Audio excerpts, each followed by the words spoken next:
Hi all, welcome to Mint. അപ്പം നമ്മൾ ഇന്ന് പുതിയൊരു ടിപ്സുമായിട്ടാണ് നിങ്ങളുടെ മുന്നിലേക്ക് വന്നിരിക്കുന്നത്. നമ്മുടെ ശതമാനം എന്ന പോർഷനിലെ ഒരു ടോപ്പിക്കാണ് നമ്മൾ ഇന്ന് നോക്കുന്നത്. അപ്പോൾ ക്വസ്റ്റ്യൻ ഒന്ന് നോക്കിക്കോളൂ. 50 മാങ്ങകൾ വിറ്റപ്പോൾ 10 മാങ്ങകളുടെ വിറ്റ വില ലാഭമായി ലഭിച്ചെങ്കിൽ ലാഭശതമാനം എത്ര?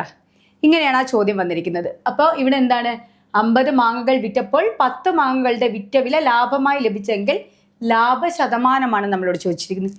ഇവിടെ എത്ര മാങ്ങേൻ്റെ വിലയാണ് ലാഭമായിട്ടിട്ട്? 10 ഡിവൈഡ് ബൈ ഇവിടെ എത്ര? 50 മാങ്ങകൾ. 50 minus 10 40 into 100 that is equal to എന്താണ്?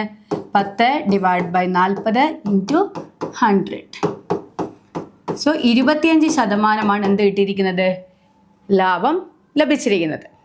അപ്പോൾ ഇതുപോലുള്ള ടിപ്സും ട്രിക്സും അറിയാൻ മിൻറ്റ് എഡ്യൂടെക് ഫോളോ ചെയ്യുക.